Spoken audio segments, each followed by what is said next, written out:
അവിടെ വന്ന് കാണാനും കൽബിലാശ പെരുത്തുണ്ട്. ഇടയ്ക്ക് ഫോൺ വിളിച്ചോട്ടെ, പയക്കമൊന്നു കേട്ടോട്ടെ.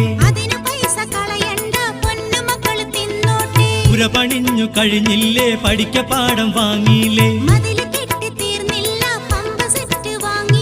വരട്ടെ പൊന്നെ, വരട്ടെ മോളെ, വരട്ടെ കരളെ.